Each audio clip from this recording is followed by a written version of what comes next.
என் குருவுக்கு சமர்ப்பணம். அவர் இல்லாவிடில் தொலைந்திருப்பேன். அனைவருக்கும் ஆத்மா வணக்கம். நான் உங்கள் மணிகண்டன் பேசுகிறேன். இந்த பதிவு என் குரு பிரம்மஸ்ரீ நித்யானந்த சுவாமிகளுக்கு சமர்ப்பணம். நான் ஒரு நண்பர்கிட்ட பேசிக்கிட்டு இருக்கும்போது அவர் என்ன சொன்னாருன்னா, நான் நல்லவனாக இருக்கணும்னு விரும்புகிறேன், நல்லது செய்யணும்னு விரும்புகிறேன். ஆனால் என்னை கெட்டவனாகவே பிரதிபலிக்கப்படுது. இல்லைன்னா நான் நல்லதே செஞ்சாலும் எனக்கு நிறைய கெட்ட பேர் தான் சேர்ந்துக்கிட்டு இருக்கு என்று பேசிக்கிட்டு இருந்தார். இப்போ நம்ம இந்த ஒரு விஷயத்த கொஞ்சம் ஆழமாக யோசிக்கணும். அதுக்கு முன்னாடி இதுதான் நீங்கள் ஃபஸ்ட் டைம் நம்ம சிவசூத்ராவை பார்க்குறதா இருந்ததுன்னா இதுக்கு முன்னாடி போட்ட பதிவுகள் எல்லாத்தையும் பாருங்கள். ஸோ ஆன்மீகம் என்ற ஒரு விஷயத்த ரொம்ப தெளிவாக, ரொம்ப ஆழ்ந்து சிந்தனை செய்து நாங்கள் அனுபவித்த அனுபவங்கள், என் குரு பிரம்மஸ்ரீ நித்யானந்த சுவாமிகள் எங்களுக்கு கொடுத்த அனுபவங்களை நாங்கள் ஆராய்ந்து அதை உங்களுக்கு சொல்லியிருக்கோம். இந்த வீடியோஸ் எல்லாமே இந்த வீடியோஸில் இருக்கிற தம்ப்நெயில் எல்லாமே கீழே சைடில் உங்களுக்கு டிஸ்பிளே ஆகிக்கிட்டே இருக்கும். ஸோ அதையும் பாருங்கள், நான் பேசுகிறத கேட்டுக்கிட்டே.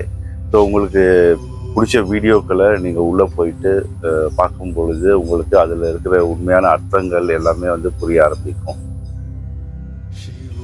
இதுதான் ஃபர்ஸ்ட் டைம் நீங்கள் பார்க்குறீங்கன்னா மறக்காமல் நீங்கள் லைக் பண்ணுங்கள், ஷேர் பண்ணுங்கள், சப்ஸ்கிரைப் பண்ணுங்கள். வாங்க வீடியோக்குள்ளே போகலாம். ஸோ நான் முன்னாடியே சொன்ன மாதிரி கேள்வி என்னென்னா, நான் எவ்வளையோ நல்லது பண்ணுறேன், நல்லவனாக இருக்கேன், ஆனால் எனக்கு கடைசியில் மிஞ்சுறது கெட்ட பேர் மட்டும்தான்.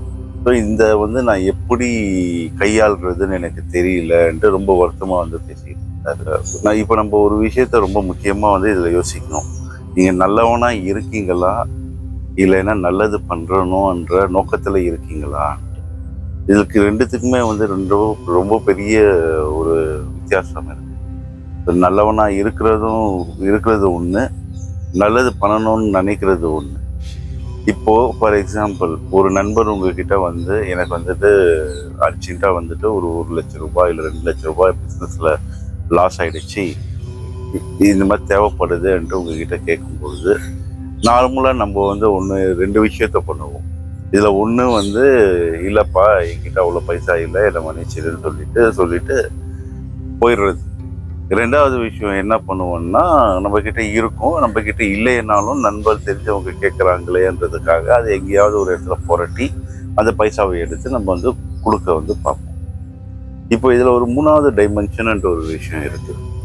நீங்கள் இல்லைன்னு சொல்லிட்டீங்கன்னா அது ஒரு கெட்டவன், அந்த மாதிரி நம்ம கஷ்டப்படும் போது நம்ம கிட்ட உதவி கேட்குறவங்களுக்கு நம்மளால உதவி பண்ண முடியல. ஸோ அதோட போயிடும். உங்கள் நண்பனும் என்னடா இது நம்ம கேட்கும்போது இவனால் எதுவும் பண்ண முடியலையே. இது 2வது விஷயத்தை யோசிக்கும் போது நீங்கள் எங்கேயோ ஒரு இடத்துல புரட்டி அந்த சமயத்துக்கு அவருக்கு எடுத்துன்னு கொடுத்துடுறீங்க. கரெக்டுங்களா? ஸோ அவன் என்ன பண்ணுறான், உங்கள் நண்பர் என்ன பண்ணுறாரு, அந்த சுச்சுவேஷனை ஹேண்டில் பண்ணுறதுக்காக அந்த பணத்தை உங்ககிட்ட வாங்கி அங்கே எங்கே கொடுக்கணுமோ அந்த இடத்துல கொடுத்து அப்போ அந்த சுச்சுவேஷனை சால்வ் பண்ணியாச்சு. அந்த பணம் உங்ககிட்ட வருது இல்லை வரலை, அது 2வது விஷயம் திரும்பி. ஆனால் நீங்கள் அவங்க நண்பர் கேட்டார், நீங்கள் கொடுக்குறீங்க, அவர் அந்த சுச்சுவேஷனை ஹேண்டில் பண்ணுறதுக்காக ஹேண்டில் பண்ணிட்டாரு, அவர் அடுத்தது மூவ் ஆகிட்டாரு. நீங்களும் ஓகே நண்பர் கொடுத்துட்டு ஒன்று வெயிட் பண்ணுவீங்க. ஒரு பீரியட் போகிறதுக்கு அந்த பணம் உங்ககிட்ட திரும்பி வருது. இப்போ இதில் 3வது டைமென்ஷன்ன்ற ஒரு விஷயம் இருக்குது. ஸோ 3வது டைமென்ஷன் என்ன இருக்குன்னா, நல்லவனாக இருக்கிறது இவ்வளோ நேரம் பார்த்தோம், நல்லதை செய்கிறது என்னதுன்னு பார்ப்போம்.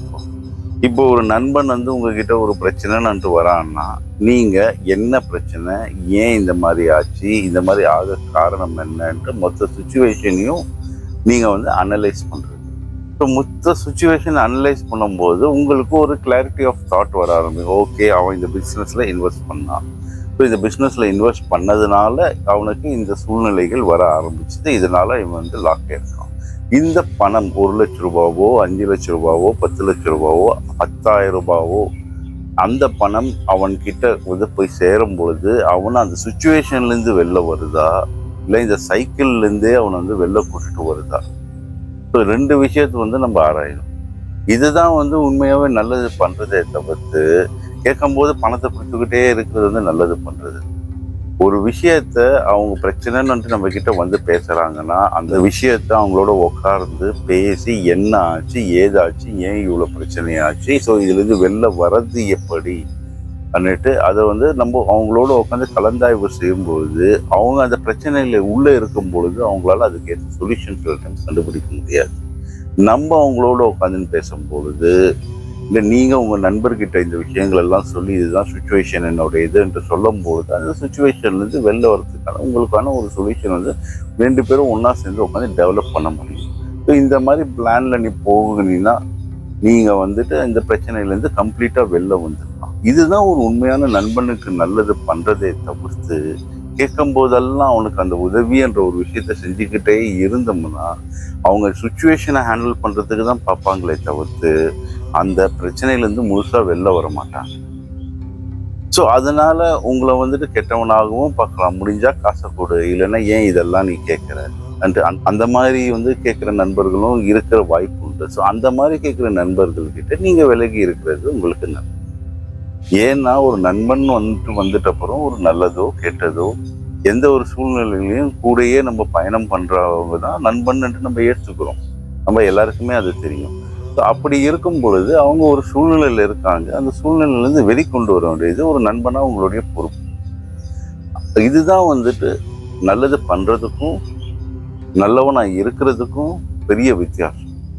பல வருஷமா நம்ம நண்பர்களா இருந்திருப்போம், ரொம்ப சின்ன வயசுலேருந்தே நண்பர்களா பழகிக்கிட்டு இருந்திருப்போம். இப்போ ஏதோ ஒரு சின்ன பண விஷயத்தினால அது பெரிய மனஸ்தபமா வந்து மாறி நட்புன்ற உறவையே வந்து பிரிச்சுக்கிற நிலைமைக்கு வந்துட்டு வர ஆரம்பிச்சிடும். ஸோ நான் முக்கியமா என்ன சொல்றேன்னா, நல்லது பண்றதுக்கும் நல்லவனா இருக்கிறதுக்கும் ரொம்ப பெரிய வித்தியாசம். அந்த சூழ்நிலைக்கு நீங்க நல்லவனா இருக்கவே இருக்காது. ஒருத்தருடைய வாழ்க்கையை மாத்துறதுல நல்லவனா இருக்கு. அந்த விஷயத்துல நீங்க நல்லது பண்ணுங்க. அதுதான் உண்மையாவே நல்லது பண்றது. சூழ்நிலைக்கு இன்னைக்கு நீங்க உதவிட்டு நாளைக்கு வந்து இன்னொருத்தர்கிட்ட போய் காசு கேட்பாங்க, இன்னொருத்தர்கிட்ட காசு, அது மாதிரி இன்னொருத்தர்கிட்ட போய் காசு கேட்டுக்கிட்டே என்ன ஆகும்னா அவன் இன்னைக்கு 2 லட்சம் ரூபாய் கடன் அடைக்கிறதுக்கு உங்களுக்கு கேட்டுருப்பான், நாளைக்கு 4 லட்சம் ரூபாய் அடைக்கிறதுக்கு இன்னொருத்தங்கிட்ட கேட்பான். அப்படியே வளர்ந்து அது வந்து 25 லட்சம் ஆகும், 50 லட்சம் ஆகும், 1 கோடி ஆகும். கடைசியில் அவங்க வந்து எந்த நிலைமைக்கு தள்ளப்படுவாங்கன்னா அவங்க வாழ்க்கையே முடித்து கொள்ளும் நிலைமைக்கு தள்ளப்படுவார்கள். ஸோ இதை நம்ம வந்து கண்ட்ரோல் பண்ணோம்னா நம்ம நல்லவனா இருக்கிறத விட நல்லது செய்கிறவங்களா இருக்கணும். நம்ம அதுதான் வந்து ரொம்ப முக்கியம்ன்ட்டு நான் பார்க்குறேன். யோசிங்க நீங்களும். உங்களுக்கும் இதை இன்னும் கொஞ்சம் தீவிரமாக ஆராயும் பொழுது உங்களுக்கு வந்து இன்னும் தெளிவான மனப்பக்குவம் வரும். ஸோ இந்த மாதிரி பதிவுகள் எல்லாம் நாங்கள் உங்களுக்கு வந்து போட்டுக்கிட்டே இருக்கோம். ஏன்னா உங்கள் ஆன்மா முன்னேற்றத்துக்கு இருக்கிற எல்லா விஷயங்களையும் நீங்கள் ஆராயணும், உங்கள் மன தெளிவு வரணுன்றதுக்காக தான் இந்த மாதிரி பதிவுகளை நாங்கள் போட்டுக்கிட்டு இருக்கோம். பாருங்கள், லைக் பண்ணுங்க, சப்ஸ்கிரைப் பண்ணுங்க, உங்கள் நண்பர்களுக்கும் எல்லாருக்கும் அனுப்புங்க. ஆத்மா வணக்கம். அன்பே சிவம், மனமே குரு. என் குருவுக்கு சமர்ப்பணம். அவர் இல்லாவிடில் தொலைந்திருப்பேன்.